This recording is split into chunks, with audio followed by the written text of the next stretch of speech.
ఓం శ్రీ గణేశాయ నమః. సాంప్రదాయాల్లో దాగి ఉన్న ఆరోగ్య రహస్యాలు. ఆరోగ్యమే మహాభాగ్యం. మానవులకు మంచి ఆరోగ్యం, మంచి అవగాహన అన్నవి దేవుడిచ్చిన గొప్ప వరాలు. మన ఆరోగ్యం మన చేతుల్లోనే ఉంటుంది. మన పెద్దలు చెప్పిన పాటించిన సాంప్రదాయాలని పాటించి చక్కని ఆరోగ్యాన్ని పొందుదాం.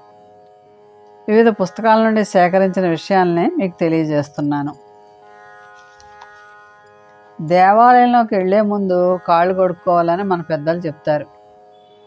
ఎందుకంటే గుడికి వెళ్ళాలి అంటే స్నానం చేసే వెళ్తాం.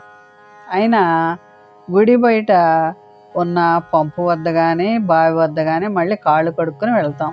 దానికి కారణం స్నానం అయ్యాక వెళ్ళే ముందు చెప్పులు ధరిస్తాం. ఆ చెప్పులలో సూక్ష్మక్రిములు ఉంటాయి కాబట్టి గుడిలో ప్రవేశించే ముందు కాళ్ళు కడుక్కొని వెళ్ళాలి. ఈ బయట పాదరక్షలను వదిలేసి కాళ్ళు కడుక్కొని పంచభూతాల్లో ఒకటైన భూమిపై నిలబడి పంచభూతాలకి అధిపతి అయిన నీ వద్దకు వస్తున్నాను అని మననం చేసుకుంటూ ఆపాదమస్తకం పరిశుభ్రం చేసుకోవడానికి ముందు 2 కాళ్ళ వెనక ముందు తడిసేలా కడుక్కుంటాం. 3 సార్లు పుక్కిలించి నీటిని బయటికి వదిలేస్తాం.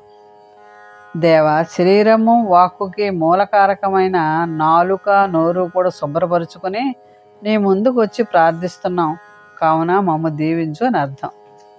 అందుకే విధిగా దేవాలయంలోకి వెళ్ళే ముందు కాళ్ళు నోరు శుభ్రపరుచుకొని దర్శించుకోవాలి. మనం పడుకున్నప్పుడు దుప్పటిని పూర్తిగా కప్పుకోకూడదు అంటారు. ఎందువల్ల అంటే మనం ప్రాణవాయువుని పీల్చి బతుకుతున్నాం. దుప్పటి పూర్తిగా కప్పుకునే అలవాటు ఎక్కువగా పిల్లల్లో ఉంటుంది.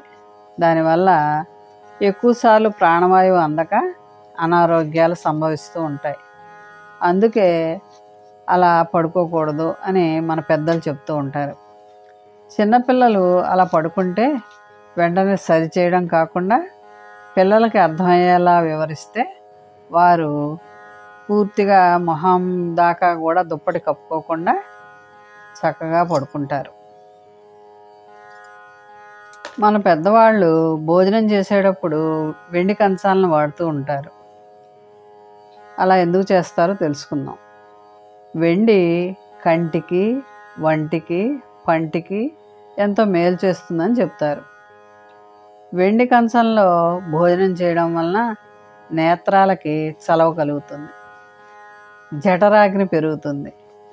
అన్ని వైద్య శాస్త్రాల్లోనూ వెండిని కంటికి సంబంధించిన మందుల తయారీలో ఉపయోగిస్తారు. అందువలన వెండి కంచంలో భుజించి ఆరోగ్యాన్ని సంపాదించుకుందాం. మనం కార్తీక మాసంలోనూ ఉపవాసాలు ఉంటూ ఉంటాం.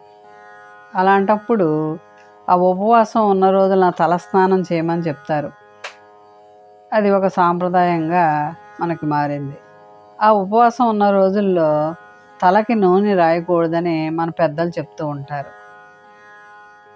దీనికి ఒక శాస్త్రీయ కారణం ఉంది. శనిగ్రహం శక్తి ప్రభావం వల్ల నూనె ఉత్పన్నమైనట్టుగా భావించడం జరిగింది.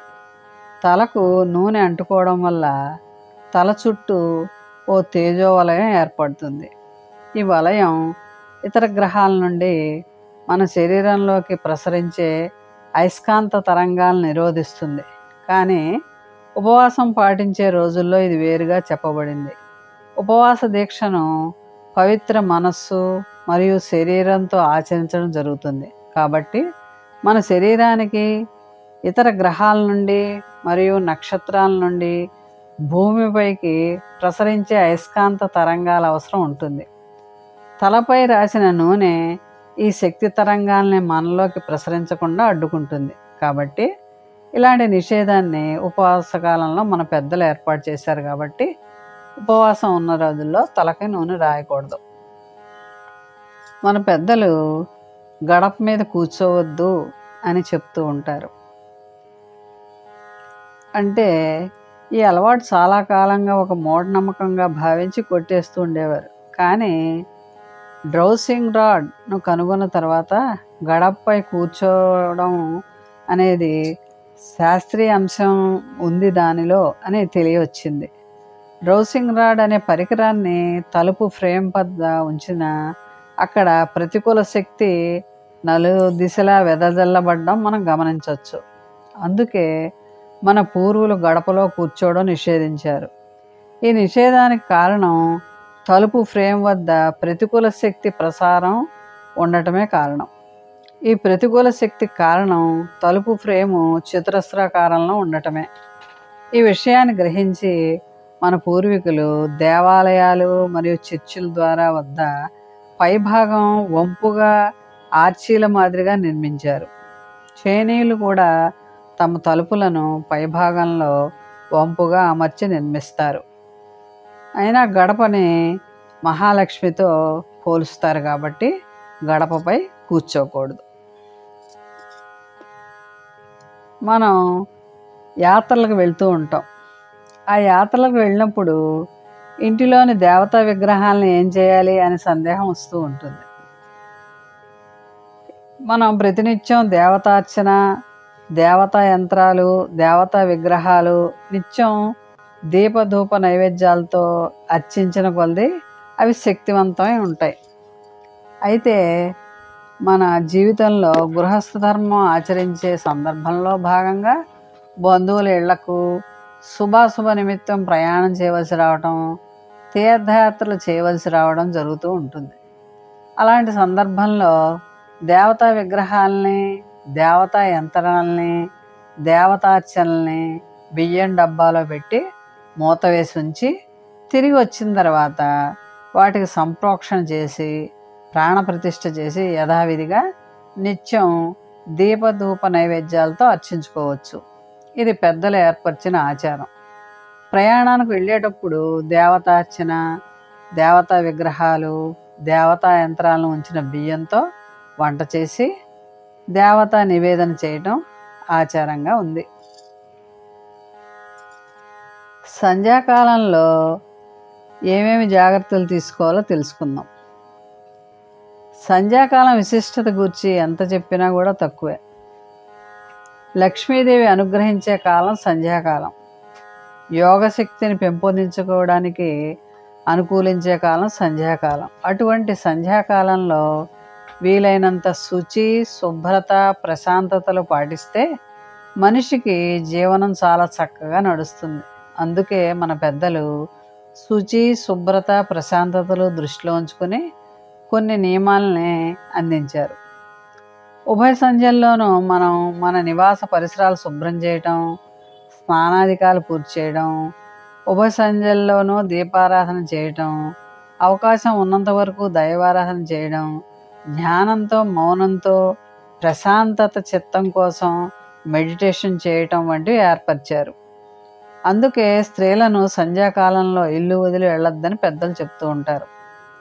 ఇల్లు ఊడవడం, కేశాలంకరణ, బట్టలు ఉతకడం వంటివి సంధ్యాకాలానికి పూర్వమే చేసేయాలి.